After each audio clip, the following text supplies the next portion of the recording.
tonight we are solving a problem. Okay, we are going to save a so we are looking at mistakes to avoid in DIY care.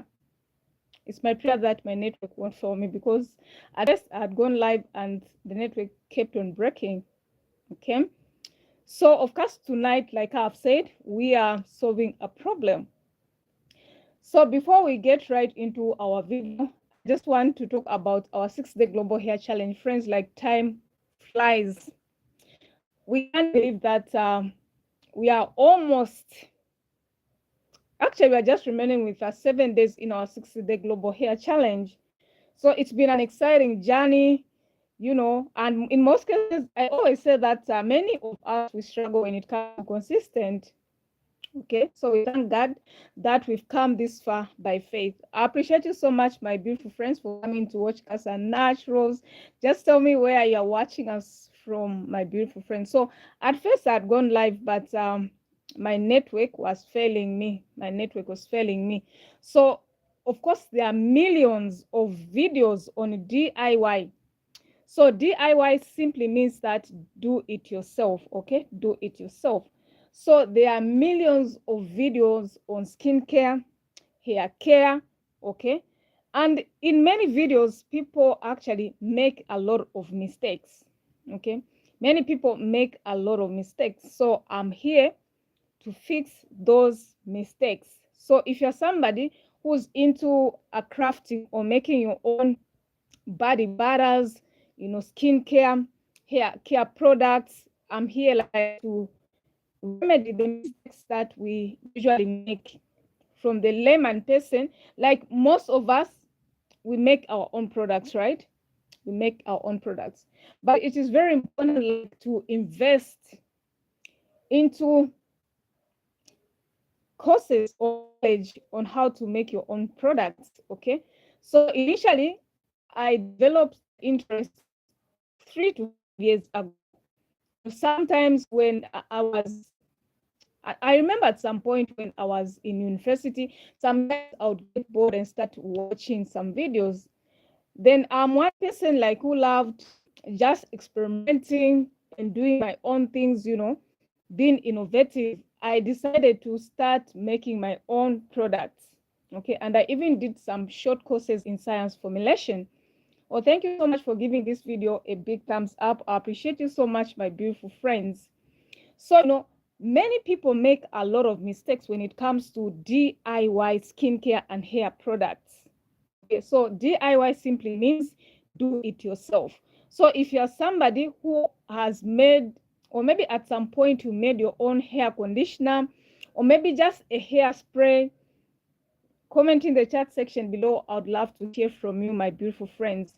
So of course, when I was just starting off in my journey of making my own products, I've actually have that experience, dear friends. So I'm able to make my own lotion.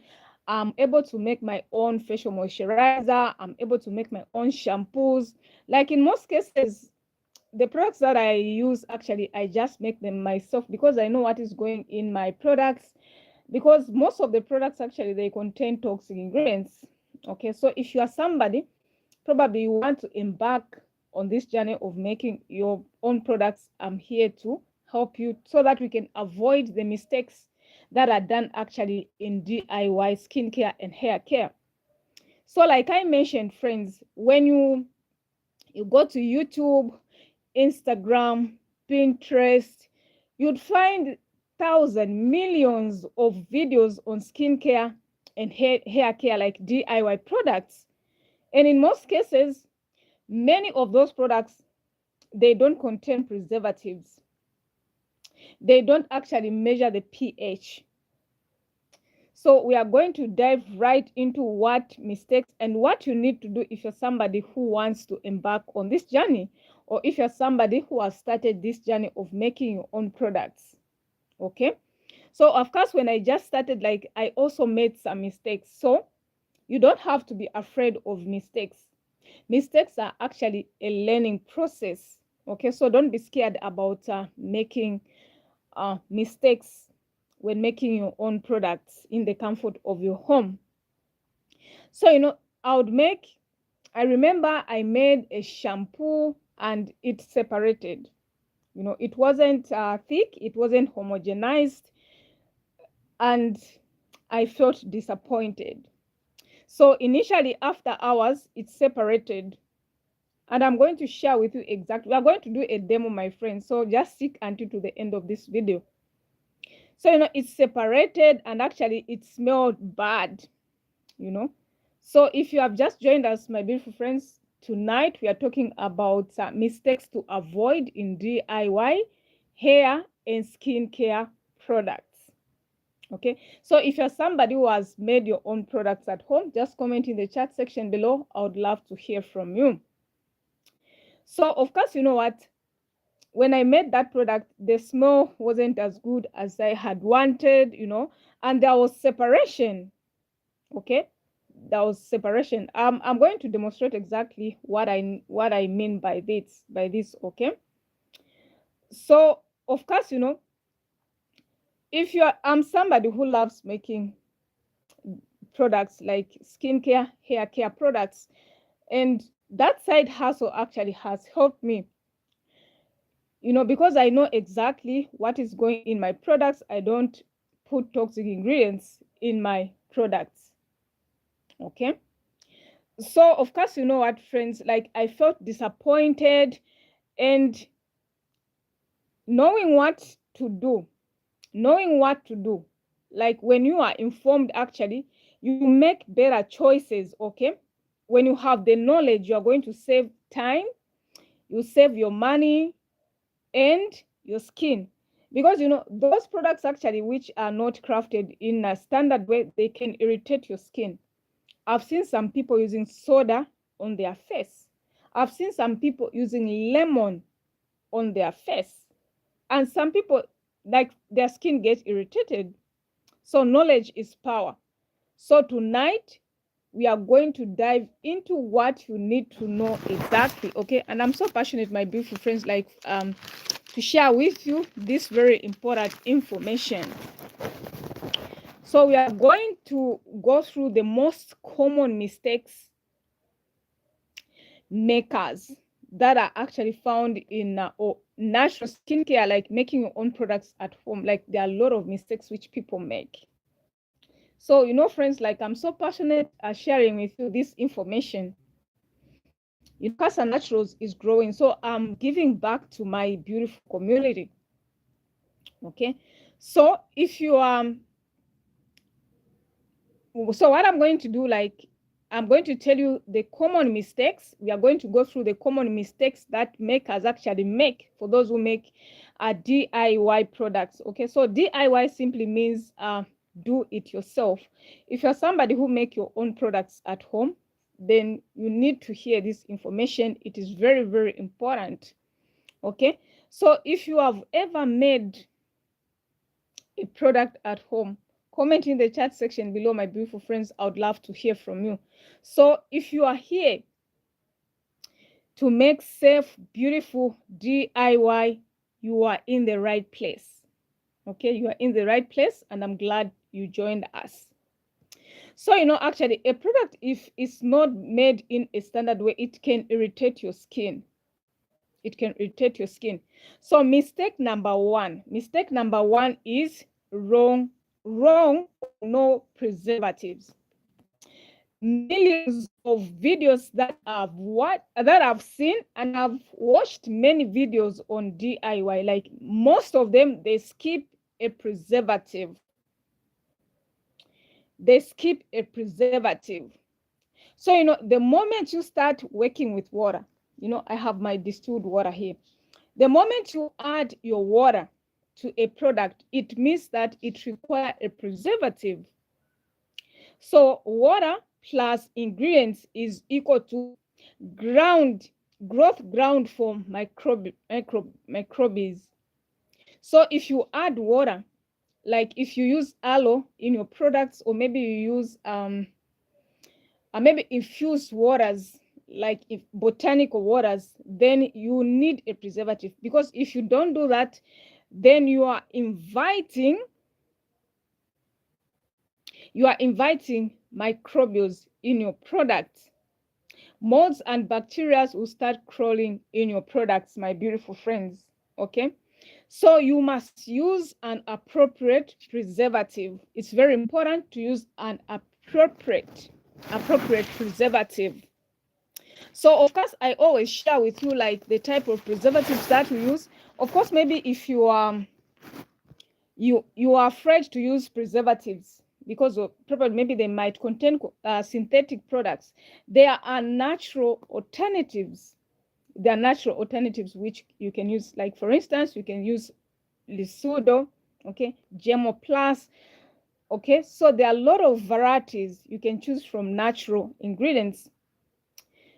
So make sure that you choose a broad spectrum. Okay, choose a broad spectrum preservative, and you need to follow the supplier usage rates. In most cases, you know, when you purchase a product, the supplier actually, they write on the label to say you are supposed to use 2% of, you know, a preservative. Like they always give instructions, so you need to follow those instructions and make sure that you follow the usage rates and add a correct temperature.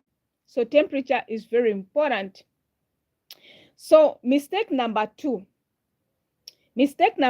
is adding a preservative at the wrong time or temperature. Quite all right, you might have a correct and broad spectrum preservative. However, if you use it at a wrong temperature, then the efficacy of that preservative is going to be destroyed. So, you know, actually, many preservatives are heat sensitive. Okay, many preservatives are heat sensitive. So adding them in a hot emulsion will deactivate them. Okay, you deactivate them. So make sure that, okay, how can you fix this? So what you need to do, my beautiful friends, is to cool the batch. Okay, you cool the batch of the products that you have made. Of course, I'm going to demonstrate exactly what we are going to do, a demo together. Okay, so assume we have a batch. Okay, we have made a product. So make sure that you add your preservative at the temperature that is recommended. Usually it is often a 40% degrees Celsius. Okay, 40 degrees Celsius before adding heat sensitive actives. So like a preservative needs to be added in the cool phase, and other actives, maybe you might have other actives like maybe kojic acid, you know, or maybe some you know, some actives, maybe a vitamin C serum, or not a serum, but maybe vitamin C. Okay, so there are many actives actually, so you need to add them in the cool phase so that you don't deactivate them. Okay, so make sure that you check the supplier's ingredients. So the supplier's ingredients actually, they put all information on how to add, when to add, at what temperature. So be mindful. Okay, be mindful, my beautiful friends. So mistake number 3 in DIY skincare and hair care, mistake number 3 is poor emulsification. Poor emulsification. And of course, I'm going to quickly get into it, what we mean by poor emulsification. Okay, so if you're somebody who is into making your own products, like, you appreciate this information that I'm giving you at a free without a cost attached. Okay, so you'd find that actually I have my macadamia oils and water. I have macadamia oil and I have water. This is actually some distilled water. So oils and water actually, they separate. Okay, they separate. So if you don't use a right emulsion, you would find that actually there will be that separation. Okay, there will be that separation. So you're welcome. So if you have just joined us, we are talking about the mistakes that are made in skincare and hair care, and actually we are fixing those mistakes. So we are fixing these mistakes. Okay, so I'm going to do a demo. Okay, I'm going to do a demo. So my beaker, I have my beaker, and I have some distilled water. So I want to explain the importance of an emulsion. Okay, so you find that when you mix water and the oil, actually they don't mix. Okay, they don't mix. So I'm just pouring my water.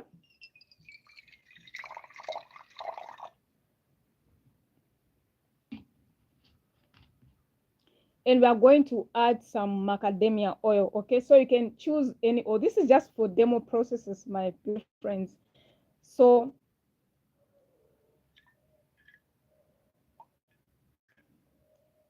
I've added, okay, I've added my water and my macadamia oil. So you'll find that actually oil and water actually they separate. Okay, I'll mix it.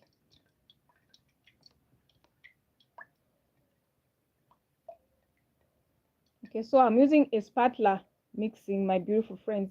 And subscribe to Cassia Naturals if you haven't, and give this video a big thumbs up. So actually you discover that there are only bubbles inside. I wish I can, let me just do a close up. I don't know if you are able to see those bubbles. Okay, you've seen those bubbles, my beautiful friends, like those bubbles.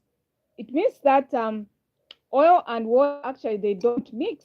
Okay, they don't mix. So how to fix this? How to fix this is you have to use the correct emulsifier. Okay? So emulsifiers actually comes in different ways. There are so many emulsifiers, and you are able to choose from natural and synthetic. Okay, so we have some alcohol, emulsifying wax. So those waxes, emulsifiers, they help the oil and water to be combined together so that it becomes homogeneous. Okay, I wish I'd come with some emulsifiers. Let me just check if I just want to take to get my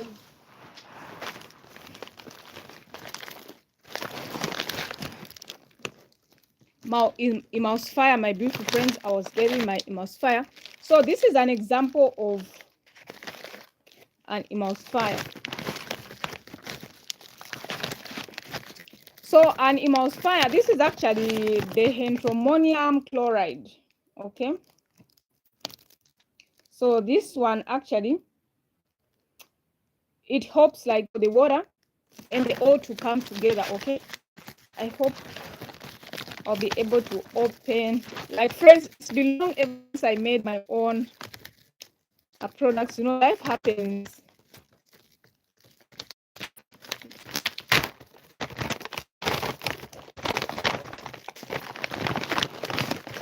So I don't know if you are able to see that.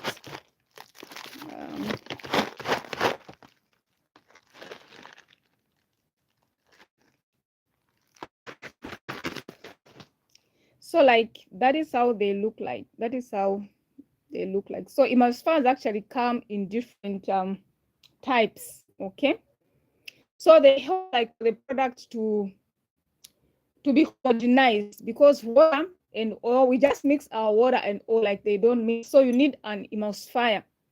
You need what is called an emulsifier. Okay, perhaps maybe you didn't see properly. Let me just pour. Yes, you're able to see. So that is an emulsifier. That is dihydroammonium chloride. Okay, so you can use emulsifying wax. You know, you can use different waxes and check which one actually are good for you. So of course, as we go sometime later, maybe in another video, I'm going to share with you exactly different types of emulsifiers and what you need to look for, like if you are doing an water emulsion. Okay, and water emulsion. So what usually happens, you know, you need to, when blending, you need a shear, okay, or sticky blender. In most cases I use a sticky blender. Like you have to stir so that so that when you mix the oil and the emulsifier, you need to use a sticky blender. So of course, maybe someone might make a mistake. You might just want to mix the water and then add an emulsifier. That is not going to work. So what you need to do for education purposes, my beautiful friends, you have to make sure that you put your oil. I think that will be a video for another day.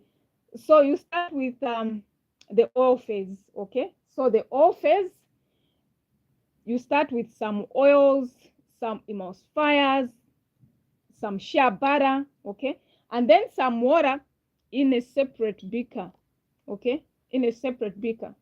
So you have to put in a water bath, okay, you put in a water bath. Then once they melt, you have to pour into another beaker, okay, from A or from B, phase B to phase A, okay.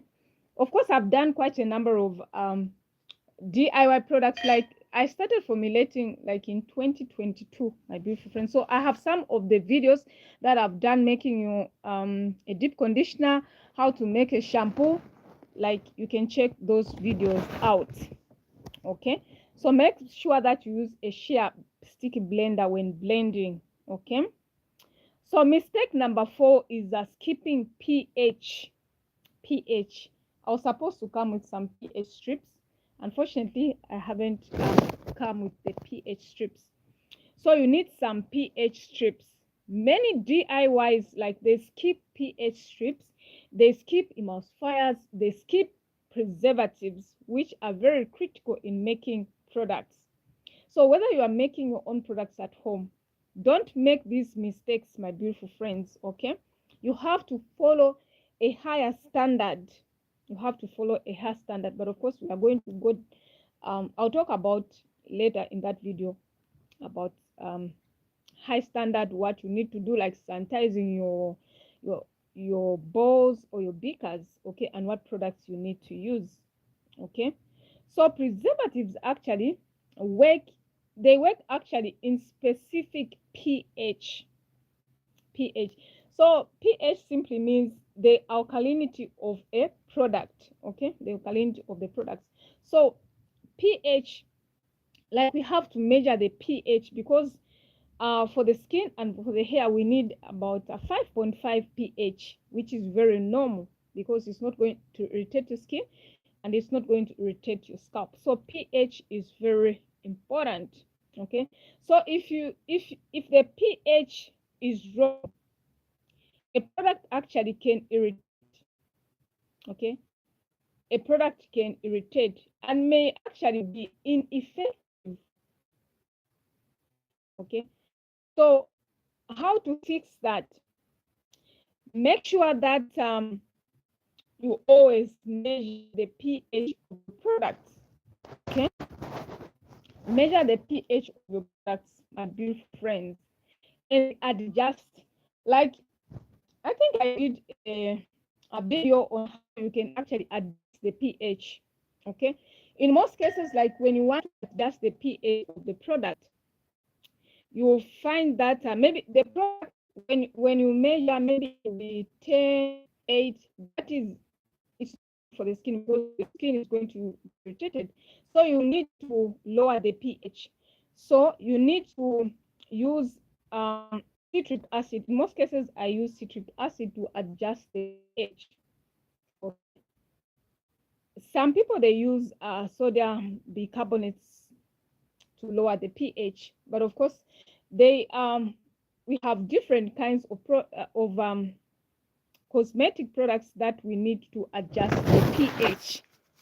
So my beautiful friends, give this video a big thumbs up and comment in the chat section below, and just say hi in the chat section below, my beautiful friends. I'd like to know where you are tuning in from.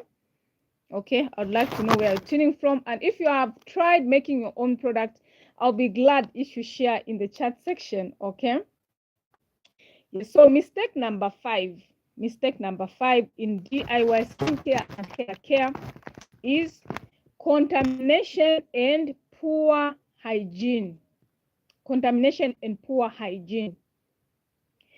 In most DIY products, in thousands of videos and millions of DIY products, like they make these mistakes, using unclean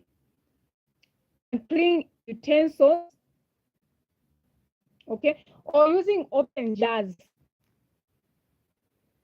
or using tap water, okay. So this actually invites microbes, okay. Your products can be contaminated. You don't have mold and bacteria to start crawling in your final products, even if